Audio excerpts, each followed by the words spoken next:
এটা আসলে দুর্নীতি দমন কমিশনের যে অনুসন্ধান চলছে তারই একটি ধারাবাহিকতার অংশ হিসাবে এটা জব্দ করা হয়েছে। কারণ আইনে বলে দেওয়া আছে অপরাধ লব্ধ যদি সম্পত্তি হয় এবং কমিশন যদি মনে করে, এখানে কমিশন বলতে বোঝাচ্ছে কমিশনের অনুসন্ধানকারী দল। আপনারা জানেন বেনজির আহমেদের অনুসন্ধানের বিষয়ে দুর্নীতি দমন কমিশন একটি অনুসন্ধানকারী দল গঠন করেছে। এই অনুসন্ধানকারী দল গঠনের দুদিন পরেই হাইকোর্ট ডিভিশন একটি নির্দেশনা দিয়েছে যে 2 মাসের মাথায় হাইকোর্টকে একটি অগ্রগতি প্রতিবেদন জমা দিবে এই যে বিষয় কি হলো না হলো। তো এই সার্বিকভাবে দুর্নীতি দমন কমিশন তার আইন বিধি মেনে চলেই এই জব্দগুলির আবেদন করা হয়েছে, যা গতকাল জব্দ করেছে। তো এখন অনুসন্ধানের বাকি কাজগুলি চলবে, তবে পূর্ণাঙ্গ চিত্র পাওয়া যাবে অনুসন্ধান শেষে, যখন অনুসন্ধান মেমো কমিশনে দাখিল হবে। এবং অনুসন্ধান মেমো যখন কমিশনে দাখিল হবে, পূর্ণাঙ্গ কমিশন বসে এটা যাচাই বাছাই করে দেখবে এবং কমিশন যদি তখন অ্যাপ্রুভ দেয় তাহলে মামলা হবে।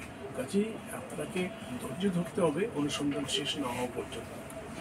এটা বলেই দিয়েছে, আদালতের আদেশের পোর্শনে বলেই দিয়েছেন এটা 30 দিনের মধ্যে পত্রিকায় প্রজ্ঞাপন দিতে হবে। একটি বাংলা আদালত, যেটার আদালতের অংশ বিশেষ, আপনার প্রশ্নের সূত্র ধরে বলছি, আদালতে তার আদেশের মধ্যে উল্লেখ করে দেওয়া আছে, আইন অনুযায়ী আইনে বলে দেওয়া আছে, সে বিষয়টি আদালত করে স্পষ্ট করে বলে দিয়েছে।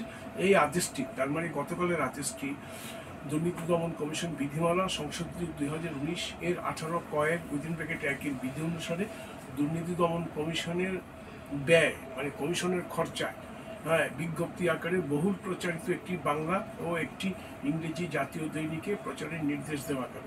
দ্যাট মিনস এই আদেশটা কমিশন পাওয়ার সঙ্গে সঙ্গে কমিশনের নিজ খরচায় কমিশন একটি বহুল প্রচারিত বাংলা এবং বহুল প্রচারিত ইংরেজি পত্রিকায় বিজ্ঞাপন দিবে। হয়তো এমন হতে পারে কারো কোনো যদি ক্লেম থাকে, কারো কোনো যদি মনে করে যে আমার প্রপার্টিটা এখানে ভুলভাবে চলে গিয়েছে, অথবা যার প্রপার্টি জব্দ করা হয়েছে ওনার নিজেরও তো একটা ব্যাখ্যা থাকতে পারে, অবশ্যই থাকে নর্মাল এই কেসগুলোতে। তো এই জন্য ট্রান্সপারেন্ট ওয়েতে, স্বচ্ছতার জন্য আইনের প্রভিশনে দেওয়া আছে যখনই কোর্ট থেকে জব্দের আদেশ পাবে সেই থেকে 30 দিনের মধ্যে পত্রপত্রিকায় এটা পাবলিশ করতে হবে এবং কমিশনের নিজের খরচা। তো কাজেই এখানে এইসব ব্যাপারে কমিশন কিন্তু খুবই অ্যালার্ট। আইনে আছে, আইনে থাকার পরেও বিচারক মহোদয় আদেশ দিয়েছে, এগুলি পূর্ণাঙ্গভাবে অক্ষরে অক্ষরে পালন করা হবে। ভবিষ্যতে কি হলো না হলো এটা অনুসন্ধান কার্য শেষের পরে হয়তো আমরা আপনাদেরকে আরও ডিটেলস বলতে পারি।